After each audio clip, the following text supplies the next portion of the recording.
طلباء و طالبات السلام علیکم۔ ہم پڑھیں گے کہ اقبال کا تصور بے خودی کیا ہے، لیکن اس سے پہلے آپ میری ویڈیو کو لائک، شیئر اور سبسکرائب کر دیں۔ تو چلیں اپنے عنوان کی طرف آتے ہیں۔ مفکر کی حیثیت سے اقبال نے زندگی کا جو فلسفہ پیش کیا ہے اس میں انسان کی انفرادی اور اجتماعی دونوں حیثیتوں کی تکمیل کا خیال رکھا گیا ہے۔ اس طرح اقبال کے فلسفہ حیات میں ایک توازن پایا جاتا ہے، ورنہ کچھ لوگ فرد کو اہم مانتے ہیں اور کچھ جماعت کو۔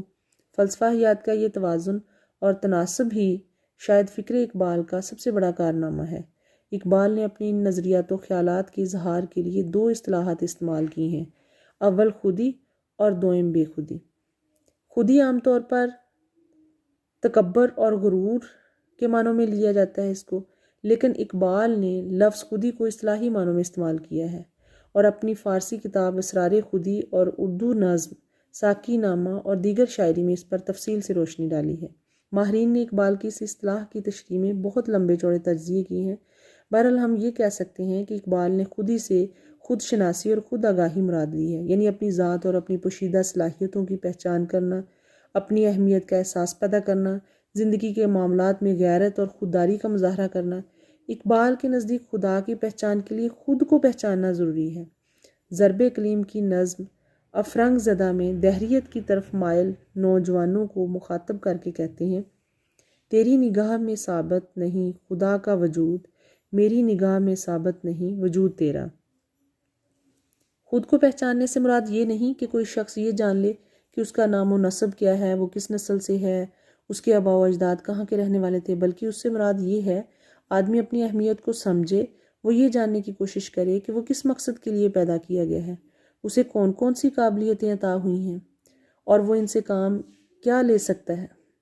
اقبال کے نزدیک اپنی صلاحیتوں کی پہچان اور ان کا اظہار عمل ہی زندگی ہے، اور ذوق نمود کے بغیر زندگی کچھ نہیں بلکہ موت ہے۔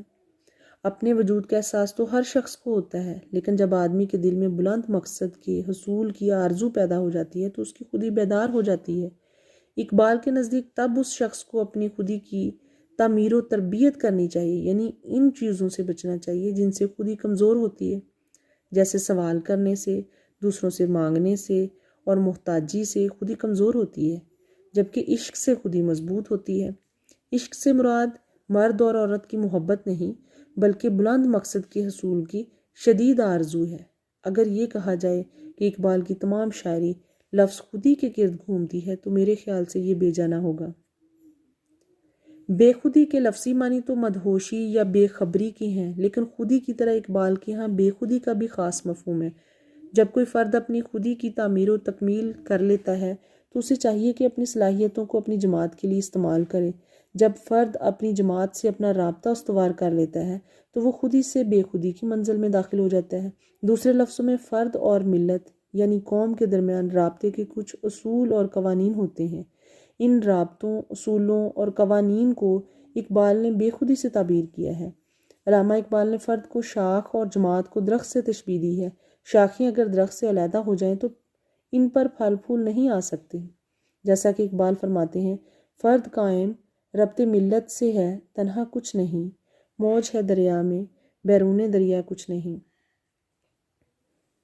اقبال کے نزدیک جس قدر فرد کی اہمیت ہے اسی قدر اس کی جماعت اور جماعت سے فرد کے رشتے کی اہمیت ہے۔ اقبال نے اپنی کتاب رموز بے خودی میں قوم کی اجتماعی زندگی کے مسائل پر اپنے خیالات کا اظہار کیا ہے۔ آج ہم انفرادی اور اجتماعی طور پر جس طرح زوال کا شکار ہیں، ہمیں اقبال کے افکار سے علمی استفادہ حاصل کرنے کی اشد ضرورت ہے۔ انتہائی آسان الفاظ میں اگر میں خودی اور بے خودی کی وضاحت کروں تو خودی میں انسان انفرادی طور پر خود کو جاننے کی کوشش کرتا ہے اور بے خودی میں پوری ملت کو جاننے کی کوشش کرتا ہے۔ جب انسان خود کو بہتر کرتا ہے تو اس کی کوشش ہوتی ہے پورا معاشرہ بہتر ہو، یہی بے خودی ہے۔